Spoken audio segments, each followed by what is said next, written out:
1, 2, 3, 4.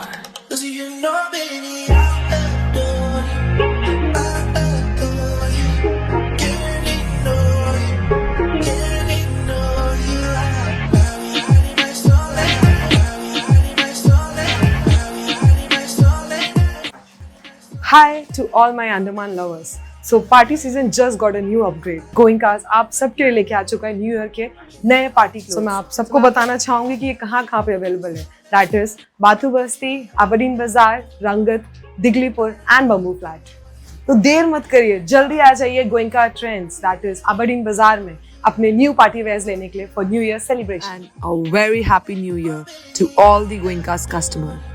Thank you for choosing Goenkas.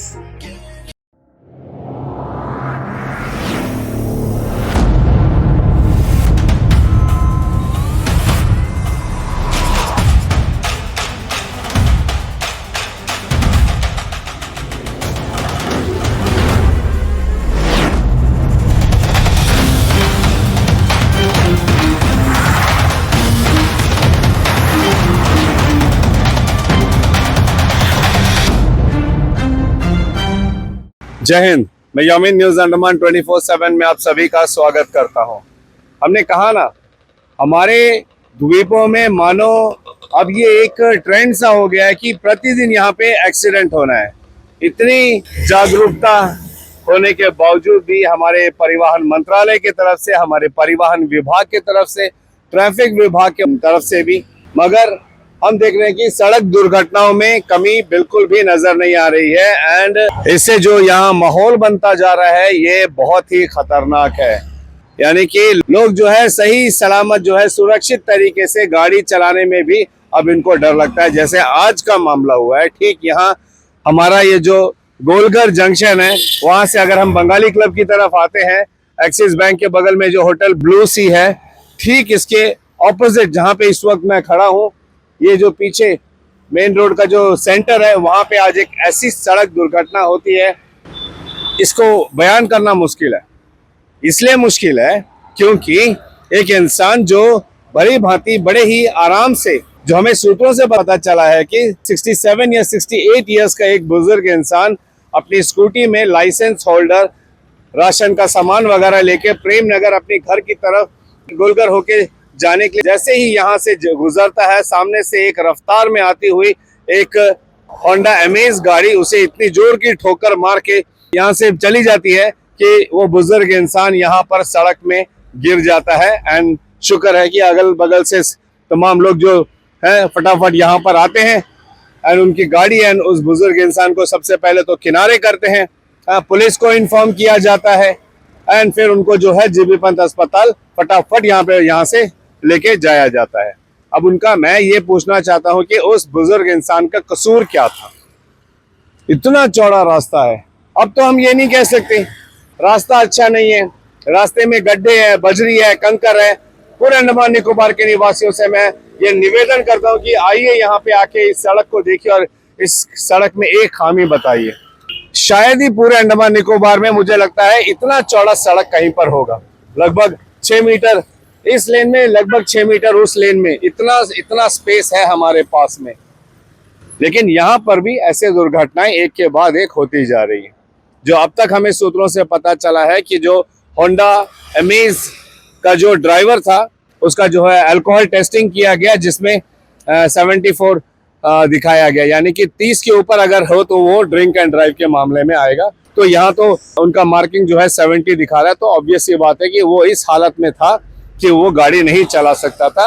Exactly ऐसे ही होता है। देखिए आप कि ड्राइवर जो है अपनी लेन छोड़कर ओवरटेक जब करता है और सामने से कोई गाड़ी आ जाती है जो अपनी लेन में रहकर जा रहा होता है, उसे ठोकर मार देती है।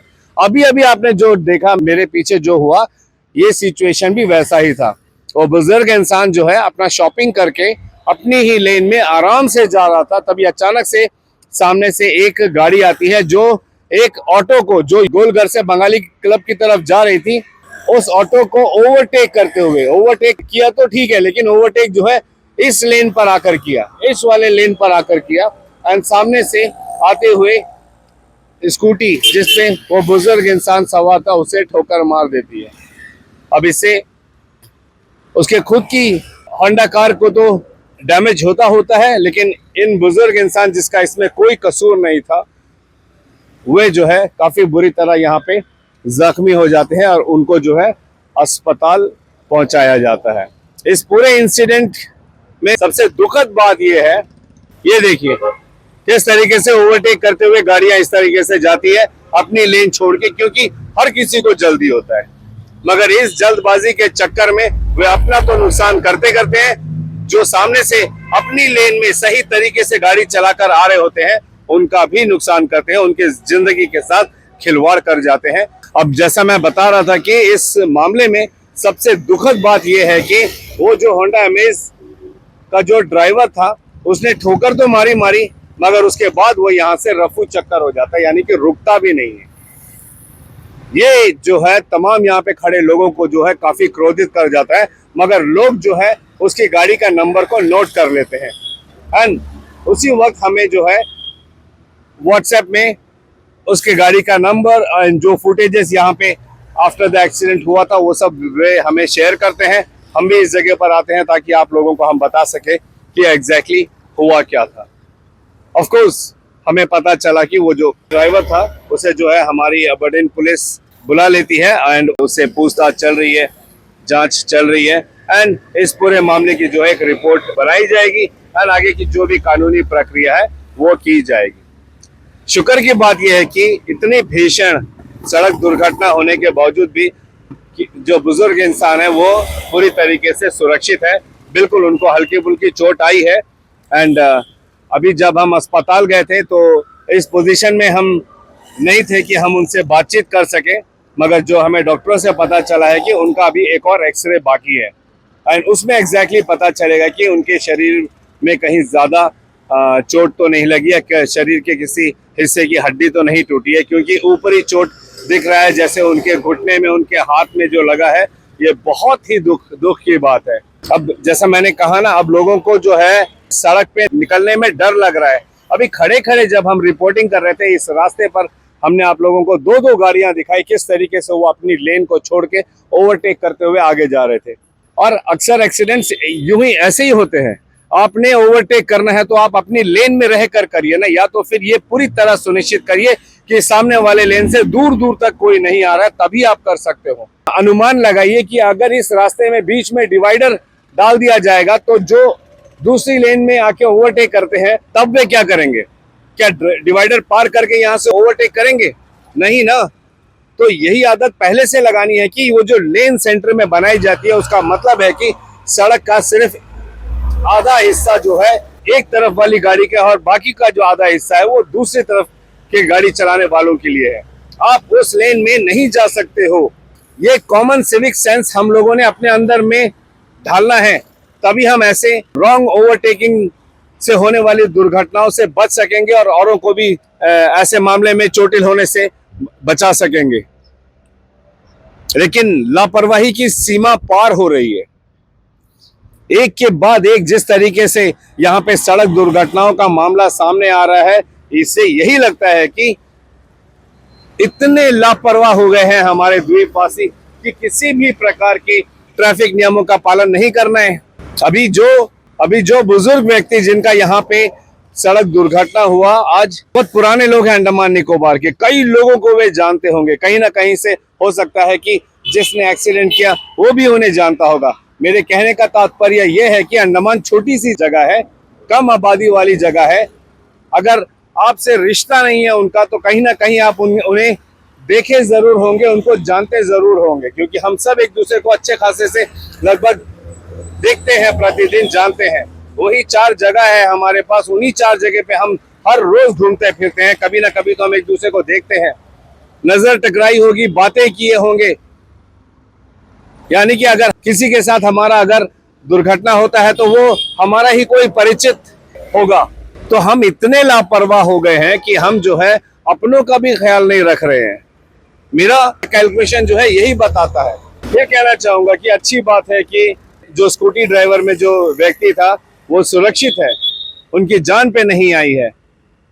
लेकिन वहीं एक बार फिर हमने देखा कि ड्रिंक एंड ड्राइव का मामला हिट एंड रन का केस, ये सारे सेक्शंस उन भाई साहब पर लगेंगे।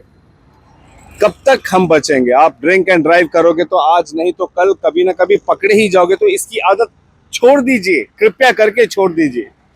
ठान लीजिए कि अगर मैंने आपको ड्रिंक करने से कोई मना नहीं कर रहा है, सरकार इजाजत देती है तभी तो सरकारी दुकान खोलते हैं शराब को लेकर। इलीगल नहीं है हमारे अंडमान में, आप पीजिए ना। सरकार ये कहती है कि पीने के बाद में आप गाड़ी मत चलाइए, इतना तो हम पालन कर ही सकते हैं। और जब किसी भी जगह में, किसी भी समाज में कुछ नियम कानून बनाया जाता है तो हम उनको पालन करने के अधीन हो जाते हैं। हमें होना चाहिए, क्योंकि ये हमारे समाज के लिए, समाज के भलाई के लिए बनाई जाती है। कल को हमारे बच्चे इस तरह किसी न किसी के ड्रिंक एंड ड्राइव या हिट एंड रन केस के मामले में शिकार हो सकते हैं, तब हमारी क्या स्थिति होगी, आज उनके परिवार वालों की क्या स्थिति हो रही होगी।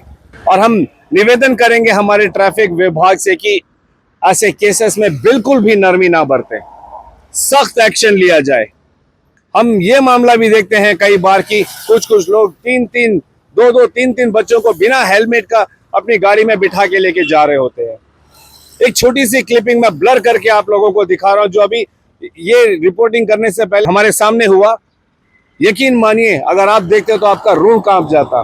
एक व्यक्ति जो 3 लड़की बच्चों को बिना हेलमेट का, एक को अपने सामने और 2 को अपने पीछे बिठाकर एक रफ्तार से ही से गुजरा, जंगली घाट की तरफ जा रहा था। और सामने जो लड़की बच्ची खड़ी थी, उसकी वजह से उस ड्राइवर को जो है सामने का व्यू ही नहीं दिख रहा था। तो कभी वो दाएं तरफ देखकर गाड़ी चला रहा है तो कभी बाएं तरफ देख कर गाड़ी चला रहा है। अब आप बताइए, क्या ये सही है?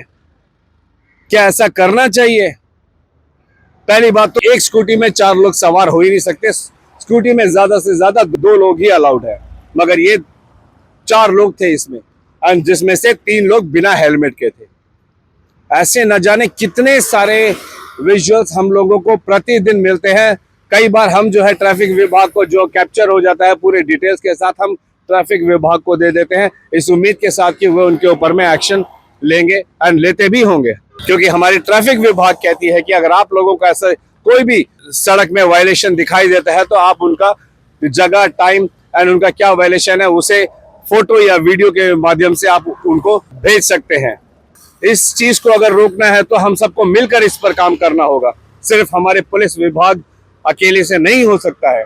एक पुलिस पर्सन वहां पे ड्यूटी कर रहा होगा, दूसरा पुलिस पर्सन वहां पे ड्यूटी कर रहा होगा, तो बीच में जो होता है उस पर कौन ध्यान देगा? तो हमारे सामने अगर ऐसा कभी कुछ दिखता है जहां पे हमें दिख रहा है कि ये ट्रैफिक वायलेशन है, कृपया करके आप उसका फोटो लीजिए या वीडियो बनाइए और निकटतम पुलिस थाने में आप उन्हें दे दीजिए, इस अर्जी के साथ कि उनके ऊपर में एक्शन लिया जाए। अगर हम सब इस और काम करेंगे तो तभी हमारी द्वीपों में जो है सड़क दुर्घटनाएं होनी कम होगी। और हम हमारे पुलिस विभाग से भी ये विनम्र निवेदन करते हैं कि कृपया जब भी ऐसे कंप्लेंट्स आपके पास आते हैं तो आप सख्त एक्शन लीजिए। जो जुर्म उन्होंने किया है उस जुर्म की पूरी फाइन उन पर लगाइए। उम्मीद भी यही करते हैं, क्योंकि वैसे भी अभी ई चालान शुरू हो चुका है, तो इसमें जो सेक्शन लगेंगे आपको भरना ही पड़ेगा, वरना आपके ऊपर में कानूनी एक्शन लिया जाएगा।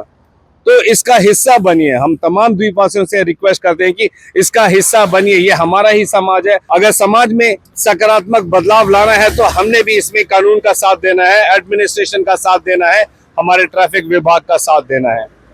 तो हम ऐसे दुर्घटनाओं को रोक सकेंगे। लोगों को भी डर रहेगा कि न सिर्फ पुलिस विभाग, तो अगर मैंने कोई गलती की तो न जाने किस कोने से कौन मुझे देख रहा होगा, मेरा वीडियो बन जाएगा, मेरी फोटो खींच जाएगी और ट्रैफिक विभाग में चला जाएगा, तो मैं ये गलती ना करूं। ये सकारात्मक डर आना हर किसी के अंदर में जरूरी है, तभी हम यहाँ अंडमान निकोबार में सेफली ड्राइव कर सकेंगे। ये जो सड़क दुर्घटनाएं हैं इसमें कमी आ सकेगी, वरना आज चलिए इस बुजुर्ग इंसान की जान बच गई, लेकिन ये कुछ दूसरा रूप भी ले सकता था। हम शुक्र करते हैं कि ये इतने में टल गया। अब आगे जो भी कानूनी कार्रवाई होती है, आई एम श्योर कि हमारी पीएस अबरडीन बाजार, उनके इन्वेस्टिगेशन ऑफिसर, एसएचओ सर जो है इसकी अच्छी से कड़ी छानबीन करेंगे, जांच पड़ताल करेंगे और आगे की कानूनी प्रक्रिया जरूर करेंगे। ऐसी और अपडेट्स के लिए आप हमारे साथ जुड़े रहिए। फिलहाल कैमरा पर्सन दीपिका सोनी के साथ मैं यामीन, न्यूज अंडमान 24/7। जय हिंद।